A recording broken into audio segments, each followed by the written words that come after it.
What is up? I am Crypto Mason, and welcome back to the Crypto Mason YouTube channel. Shout out to the Gold Squad. We look for gold in every single aspect of our lives, and we always find it. Now today, we have another market update. The beginning of this video, we're going to be covering what I believe to be the New World Order. It is very much increasing its prevalence right now. We're going to talk about BRICS. We're going to talk about the US dollar, AI replacing jobs, and how it all comes together into the New World Order. And I will keep a unbiased, objective standpoint, and you'll really be mind blown at what's coming down the pipeline for the Earth. Then we've got XRP talk. We're going to talk about the XRP chart a little bit. We're going to talk Hbar, XRP passive income, and everything you need to know that's going on in crypto today. So make sure you drop a like. If we hit 888 likes, I will do a 100 XRP giveaway. Unfortunately, we did not hit the like goal of the last video, so no giveaway triggered. But let's get straight in to the market today. We do have Bitcoin at 41,906. So we do have to talk about what just happened with Bitcoin a little bit, because we had a slight little falling out here, touching the bottom of our patience range right here, or almost getting close. You can see kind of a clear support area right here, which we did point out on the Patience Twitter. So make sure you guys go and follow the Patience.io Twitter account. We did point out that there is a crucial support being tested right now that was created back in December on the 12-hour chart. And to be honest, if you look at what we've done in the last 12 hours, I mean, we almost went below 40K, which would be pretty crazy to see. But technically we already did it. Got very, very close, but now we've pushed back up at least a little bit. We're going to keep this support line there, and we'll check up on that in future videos. Now, if we look into Ethereum, we're still hanging around 2,500. Manta Network is the top gainer. Then we've got Akash. We also see Chainlink moving a little bit. I love to see that. Thorchain. I know there's a lot of passionate Thorchain holders, a lot of passionate TIA holders as well. Celestia. Some of these, like Celestia and some of these other new projects, could be the ones to watch in the next bull market for sure. Let's hop into the bubble view. You can see Conflux is down, Hex is down, Pulse Chain is down. Both of those kind of moving in conjunction there. But let's hop into some crazy stuff, because it is here. Like, it is absolutely here. It is happening. The amount of crypto project representatives I've seen at Davos. Okay, Davos is a place in Switzerland where the World Economic Forum holds these events, and certain representatives from crypto projects show up to these, the ones that are interconnected. So this is actually an event that Casper Labs put on. So Casper Labs, we know, is connected to the World Economic Forum. And when I say that, that's not a bad thing, right? We don't like the World Economic Forum. I don't like the World Economic Forum. But this helps our projects, right? Them being so interconnected with the New World Order helps our investment, right? Because at the end of the day, what do we really care about here, right? A lot of us care about making money, but we also care about crypto being the focus of the next era of our lives, and whether that includes decentralization or not. My standpoint is that decentralization will remain a lifestyle choice. There will never, ever be a point in time where everything on the earth is decentralized. It does not work. It just doesn't happen, right? You're dealing with humans here. They're very complex, and you'll never get it to that point. Someone always has to be slaughtering the sheep and making money. However, decentralization will remain a lifestyle where you can choose in your life to be using only decentralized products, kind of like people who are vegan, right? They choose to be vegan and they choose to eat certain things over other things. It's going to be the same thing with decentralization, unfortunately. But here we go. We've got Solana, the president of Solana. We have the Hbar co-founder right there, Lehman Baird. You can see him. And then we have the Casper co-founder, and we have the Ethereum, one of the Ethereum co-founders. So they're all on stage together And this is what we like to see: unity. Unfortunately, the unity has to happen at a World Economic Forum event because that is what will get these founders out of bed. Shout out Max Walker Williams as well. Got a nice picture with Brad Garlinghouse and Lehman Baird. That is rare. Like, that is rare. And of course, that blew up on Twitter as well. And then he even got an interview, which I will be watching out for because this is very cool. He got an interview clip with Lehman Baird and Brad Garlinghouse. And I don't think we've shown this on the channel yet, but he basically, we're going to play it. They're basically talking about working together. So Ripple and Hedera working together. Let's take a look at this. This is another place where tribalism is not helpful to us. This is another place where tribalism is not helpful to us. And so if we can work together, Algorand just mentioned that they're going to work on this, we're going to work on this, and we're going to make sure we start to talk about whether we can collaborate as well, so it's good. Oh, wow, yeah, fantastic. Possibly. And we're going to talk about how we can collaborate with the things you were talking about for scam identification and dealing with it. I think that we can work together in a lot of ways as an industry.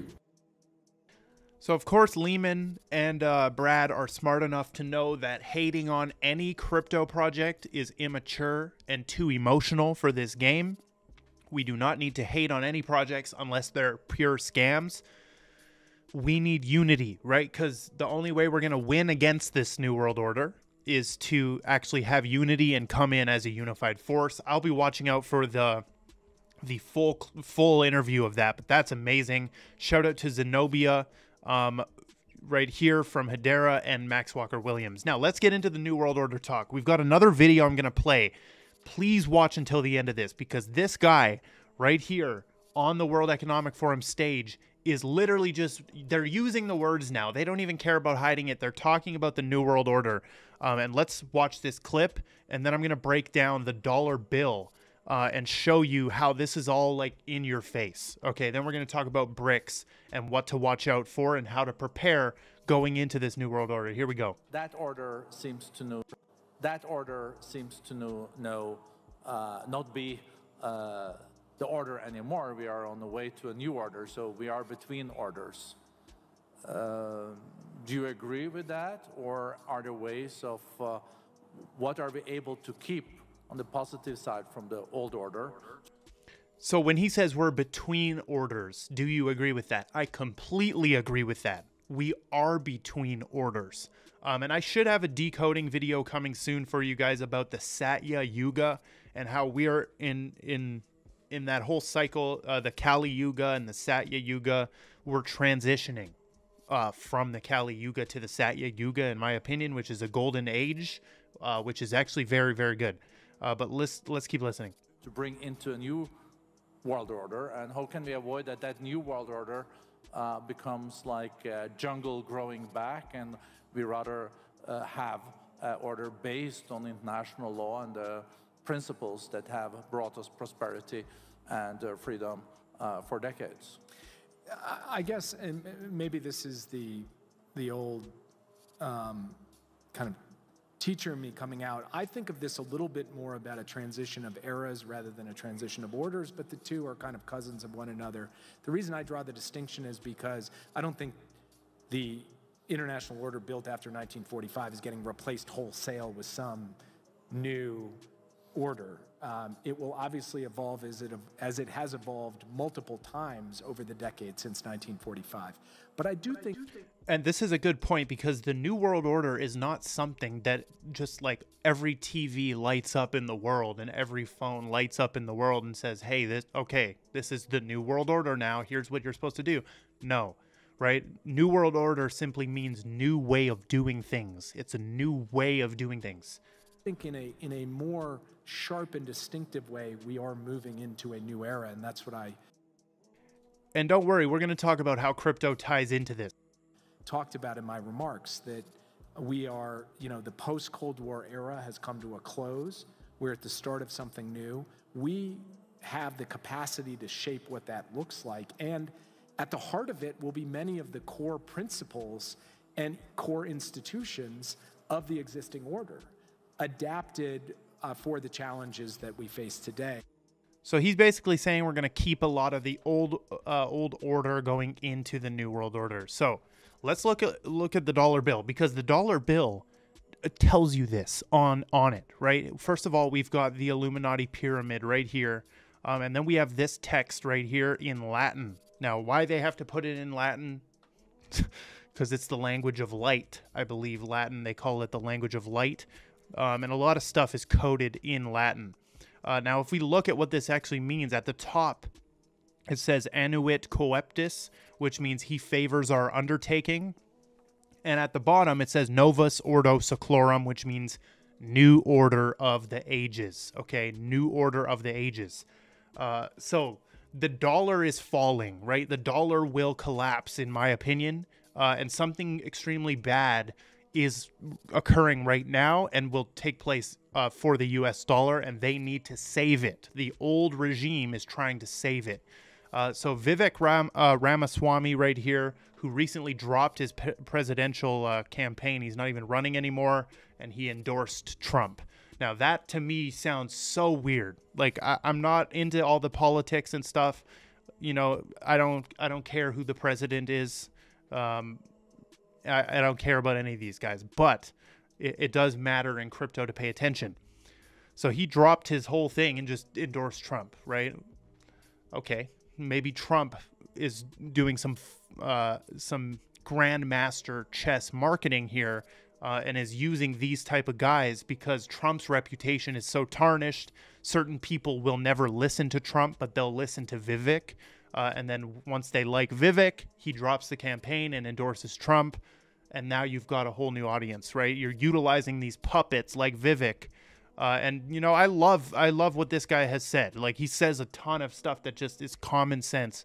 But he has also said that BRICS is establishing a currency backed by gold to replace the dollar as the world's reserve currency. Okay, and I believe this, that BRICS is doing something very, very interesting right now. Now, you can see who's in BRICS, right? Brazil, China, India, all these new members include South Africa, 22nd of August. And then you have like the Saudi Arabia, you got the UAE that have been invited. So Saudi Arabia is still considering its BRICS membership. And then you also have Russia saying over 30 countries are interested in approaching BRICS. I have concluded until they officially join, many in the West will continue to laugh. That is okay until it's not. So, you know, BRICS is becoming an interesting player here for sure. And you need to watch. The point of me bringing up BRICS is to watch this new currency backed by gold. Will it be a digital currency, right, backed by gold? That's the most interesting part, and that's where crypto comes in, because crypto is the way that you can opt out of CBDCs. We also had Donald Trump. I should have included this clip. We also had Donald Trump completely just take a crap on CBDCs, right? He says, never will I let a central bank digital currency exist, which is very, very good. Very good. And then you have the introduction of AI, right? And AI is going to take a ton of the jobs. And it's possible that people get put on UBI, right? So universal basic income, which is a certain amount of money per month that the government will just give you just to exist, right? You don't have to work, which is very interesting. And I'm telling you, we're transitioning. It's going to take a while, but we're transitioning to a way of life that you've never seen before, right? Where the cost of intelligence is zero. So right now on my phone, I can use ChatGPT, right, for free or for $25 a month. And I'm a lawyer. I am a doctor. I am a therapist. I am the best, anything you want. I can code things. I'm a software engineer. I'm the greatest business advisor ever. That is ChatGPT, right? That is these AI models. They passed the bar exam, right? They are a lawyer. They passed that test that lawyers take. And you can ask this thing and it will respond with the intelligence of a lawyer. So what happens when the cost of intelligence is zero and everyone is extremely, extremely intelligent because of their device, right? They don't actually have any skills that they really own, but they're utilizing a device so fast that the cost of intelligence is zero, right? So what happens when everyone's a lawyer and a doctor and all in their pocket, right? What happens? And that's the world we're going to. One thing I will say is creatives will get the benefit, right? Like if you're creative, you're an artist, you paint things, or you actually come up with good ideas through your natural mind, right? You don't just type into ChatGPT, give me ideas for this. No, the real magic will be the real creatives. And no AI can ever replicate human creativity. It will never work, right? Because we built them. They did not build us. AI did not build us. Now, XRP definitely fits in to all of this here, right? XRP definitely fits into all of this, being a global bridge currency. Anything that's global and uniting the world is going to be something you want to watch. Unfortunately, we continue to get horrible price action here. I did want to show that for XRP on the year, you're still up 35%. You're down 5% on the quarter, and some pretty bad numbers for 30 days and 7 days. And this website, if you want to use this, coinpaprika.com, just click the return rates button, and you can see all of the return rates for the top 100. It's very interesting. Look at all these projects for this quarter just performing amazing right there, compared to something like XRP. But we're waiting. One of the main things I am waiting for too is staking, right? And providing liquidity, passive income with XRP. This graphic from XRP CRO right here, this graphic, you can zoom in on it and learn everything about when the staking is coming and how it's going to work. I am going to drop this in my Telegram chat right here, so that you can take a look at that. Right, join the Telegram. Link is in the description. I'm going to drop the high quality HD graphic from Stedas right here, and then you can zoom in and look and take a look at what even people have said about it and how it works. Now, we also had Satoshi, the account on Twitter, tweeted. Okay, so he has tweeted, hello world. Now, did he mean to tweet hello future? Right? Hello future is one of the taglines of Hbar, which is very interesting. Obviously, this is not the real Satoshi. It did get community noted right here. It's just some dude who bought the handle at Satoshi and is now tweeting. Very interesting that it happened basically on the day that Satoshi VM has launched. Me and Megan are early investors into Satoshi VM. I will be talking about this project a lot on my channel. Very, very bullish on it. Had an amazing launch today. Tons of people talking about it. And if you actually look into this, it is a Bitcoin ecosystem play. So this is my first, kind of involvement into the Bitcoin extended ecosystem, because obviously you can't build anything on Bitcoin, right? It doesn't do anything except be a store of value and get sent everywhere. But you've got to build external projects to even build on Bitcoin, or make it do anything. So Bitcoin ZK rollup layer 2 solution with native Bitcoin gas. Very cool. We invested our own funds into this. They are not a sponsor. They did allow us to invest into the company and the project early. Now, let's get into one of our actual sponsors for today. This is CoinLedger. So I get this question all the time. Mason, how the heck do you do your crypto taxes? Where do you do your crypto taxes? It is not stressful, especially when you're using something like CoinLedger. This thing automatically syncs to every exchange that you've ever used, right? You simply connect it via API, or you can drop like your CSV documents into it. This is great for Canadians right here. CoinLedger is the crypto tax software designed to help Canadian investors save time and money. Over 500,000 people have used this. and it is built strictly for Canadian tax rules, which is very cool. I will be using this 100%. So just make sure you use the link in the description. You can sign up for CoinLedger. They've got a lot of good learning articles on here as well. And you can just import and boom, you're done, right? So easy steps, import transactions, preview your report. See, look how it gives it to you. Easy, you can see your short-term, long-term capital gains. You can see your cost basis, everything you need. And then you generate your report right there. We have done some videos on what like how to actually pay crypto taxes or how it's calculated. But this is a great resource for Canadians. I know I've got a lot of Canadian followers listening right now. The other partner for today's video is DaVinci Graph. Okay, so DaVinci Graph, they are doing a sale of their token. They are built on Hbar, so it is an Hbar token. The token is DaVinci. It is not out yet, but DaVinci Graph is a token management suite on Hedera.